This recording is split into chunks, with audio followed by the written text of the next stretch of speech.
Finally, at least we got a little different formula, you know?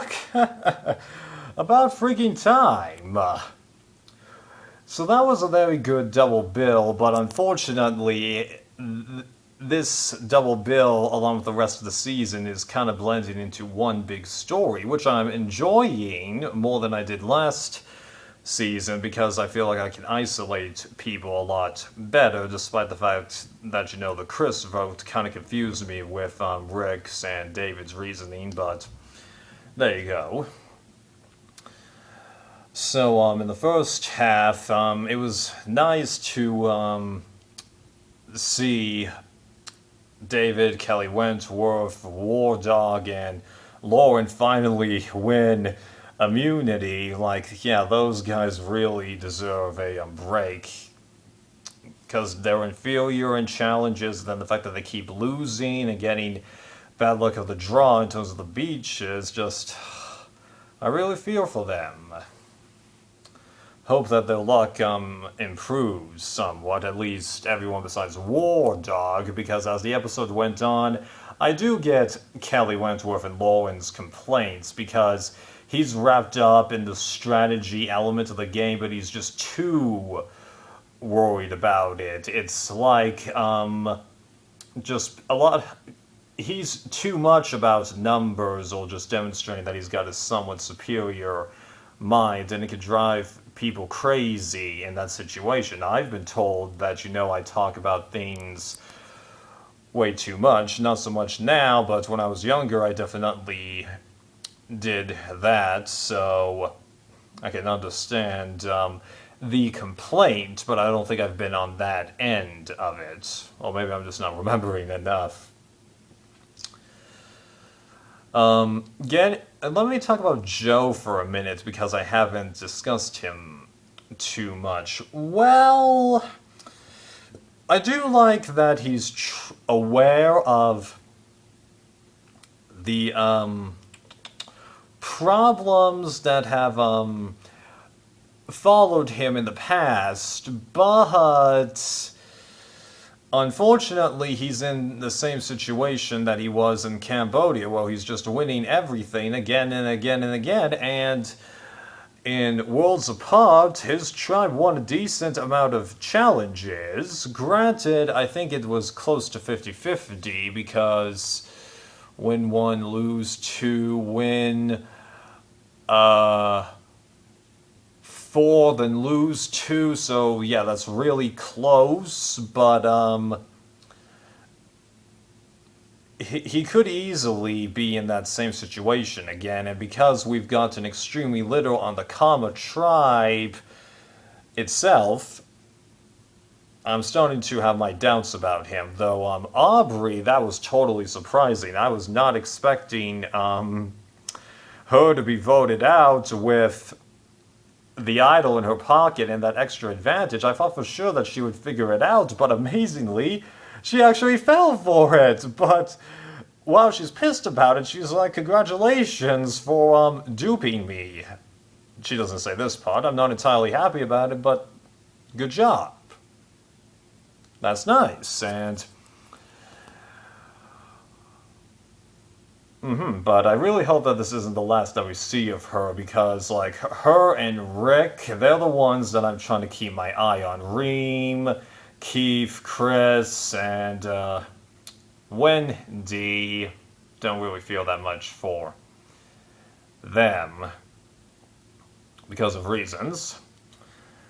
What else to talk about from the first half? Oh yeah, Jeff mentioned in his Q&A that, Aubrey's advantages are now negated. If she gets back into the game, she's starting fresh. No idol, no nothing. So it's going to be interesting to see what happens to that idol, because potentially we have a situation where an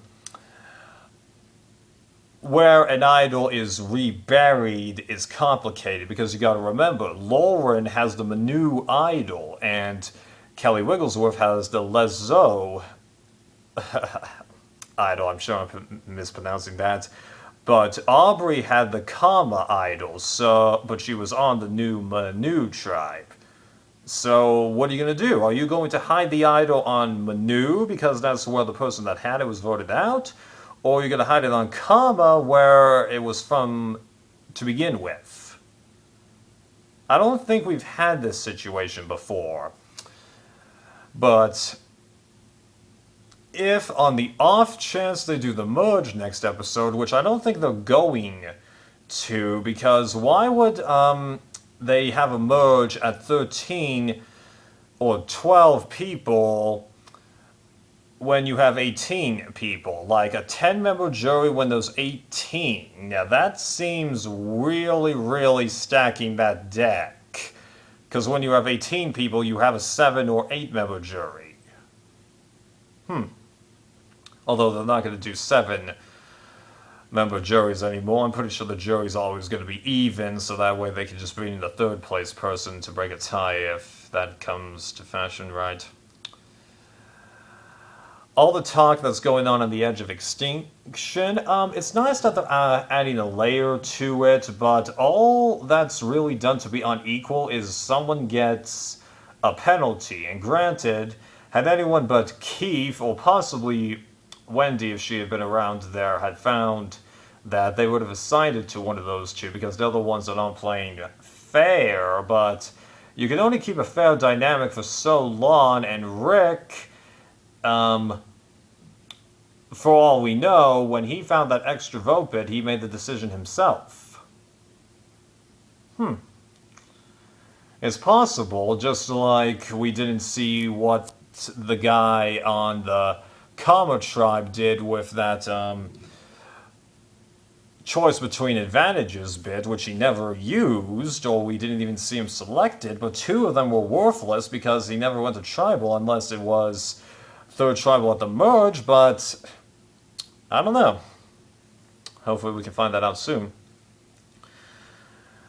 Then the second half.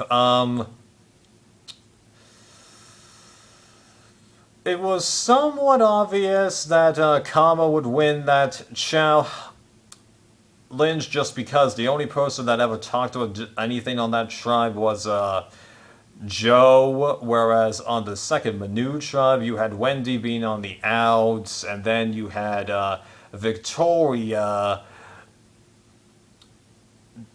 demonstrating a remark or two that she wasn't playing the exact same game as Gavin and what's the other guy? I don't know, Mike?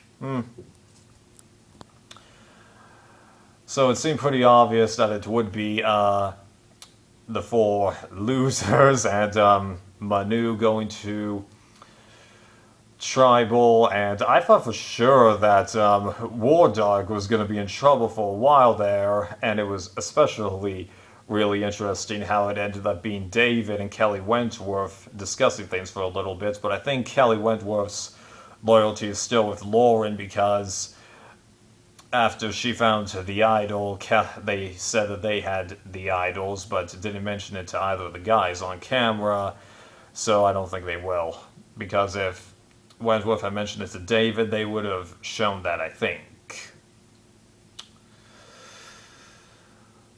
So at that tribal, I just really enjoy it when they get up and whisper things to each other, because I have no clue what's going on, but it's really interesting to see who's going to work out what deal and whatnot, and I wasn't actually expecting it to be a Wendy vs. Lauren vote after all of the possible alternate theories that both tribes came up with, but once it became 4-4, and also after no one played the idol, I'm like, whoa, what could happen here? But then we have a discussion between everyone before the revote, which I think is unprecedented.